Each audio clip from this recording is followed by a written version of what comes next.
यह धारणा कि आप इससे अलग हैं, इस तरह से इसका आकलन करना पहले से ही अलगाव के भ्रम की गति से परे है। यह एक भ्रम है, यह महत्वपूर्ण हिस्सा है। ये कुछ कृत्रिम रूप से अलग खड़ा है, खुद को पर्याप्त जगह दे रहा है ताकि वह इच्छा कर सके। और यह वास्तव में चेतना में एक ऊर्जावान चीज है। यह स्पष्ट रूप से अलग होने जैसा है जो केवल इतने लंबे समय तक ही रह सकता है। यदि आप पूरी तरह से दिमाग से जुड़े हुए हैं तो आपको जागने में कोई दिलचस्पी नहीं है और आप वास्तव में कड़ी मेहनत करते हैं और जीवन भर खुद को थका देते हैं। यह संभवतः सबसे लंबे समय तक चल सकता है जब तक कि आपकी मृत्यु न हो जाए। जब आप मरते हैं तो वह चला जाता है, वह भ्रम दूर हो गया। यह सही है, वह प्रवृत्ति जो मानव चेतना में नहीं गई है, हम इसे जारी रखेंगे।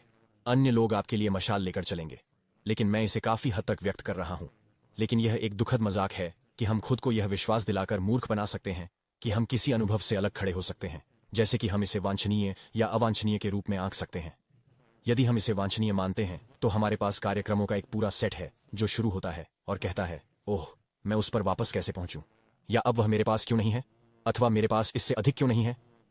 और अगर हमें इससे घृणा है तो यह असुविधाजनक है, यह अवांछनीय है। आप इसे एक प्रकार का प्रतिकूल पृथक्करण कह सकते हैं।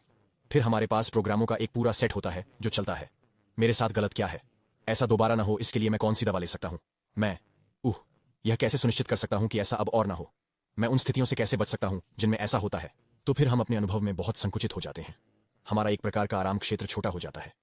यह किसी भी दिशा में जा सकता है ना? लेकिन बुनियादी गलतफहमी यह है कि किसी भी चीज या व्यक्ति या चेतना में किसी भी चीज से अलग खड़े होने की कुछ क्षमता होती है। यही मूल मुद्दा है। तो उस तरह का विसर्जन, उस तरह की अंतरंगता, यह अद्वैतवादी है। अद्वैत का अनुभव यही है, लेकिन यह कोई अनुभव नहीं है।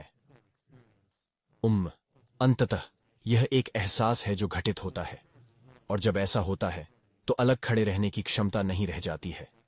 दिलचस्प बात यह है कि इससे कुछ गहरे मुद्दे सामने आते हैं, और वह यह है कि अलग खड़े होने की स्पष्ट क्षमता का उपयोग हम पीड़ा और आघात और अन्य सभी प्रकार की संचित ऊर्जाओं को कम करने के लिए करते हैं। जाहिरा तौर पर हमने इसे प्रबंधित करने और कम करने के लिए उस पृथक्करण का उपयोग किया है।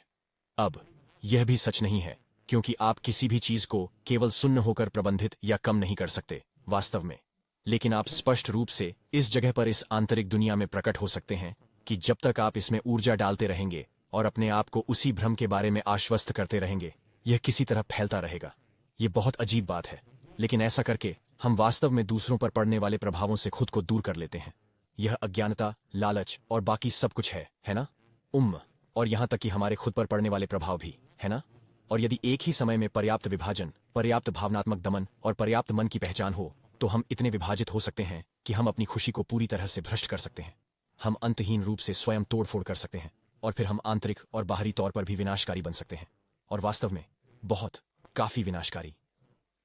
तो किसी भी चीज से अलग होने की मौलिक स्पष्ट क्षमता, और यह पूरी तरह से निर्दोष है, और यह धारणा में एक बहुत ही सरल त्रुटि है। ऐसा नहीं है कि किसी ने भी यह गलती नहीं की है, यह तो बस इसका एक हिस्सा है कि हमारा दिमाग अपनी जटिलता के कारण कैसे काम करता है, और हर कोई कम उम्र में उस स्पष्ट अलगाव से गुजरेगा, और क्योंकि हमारे पास बहुत कुछ नहीं है। यह दिलचस्प है। मुझे लगता है कि एक ठोस आंतरिक दुनिया की भावना के निर्माण में एक तरह का अंतर है। इसकी जड़ें निश्चित रूप से बचपन में ही शुरू हो जाती हैं, शायद 18 महीने की उम्र में, और फिर जैसे 3 और 4 साल की उम्र के बीच हमने मन का सिद्धांत बनाया है, जैसे हमारे मस्तिष्क का वह भाग कार्य कर रहा है, तो हम पहले से ही न केवल जानते हैं कि हमारे पास एक आंतरिक दुनिया है, या हम खुद को अलग मानते हैं, हम पूरी तरह से जानते हैं कि हर किसी के पास एक आंतरिक दुनिया है और हम उनकी आंतरिक दुनिया में हेरफेर कर सकते हैं। तो उस उम्र तक दिमाग बहुत जटिल हो जाता है, और फिर भी उसके आसपास अभी भी बहुत अधिक ऊर्जावान संचित पहचान नहीं है। इसलिए बच्चे वास्तव में काफी उपस्थिति में हैं, भले ही वे प्रक्रियाएं पहले से ही चल रही हों।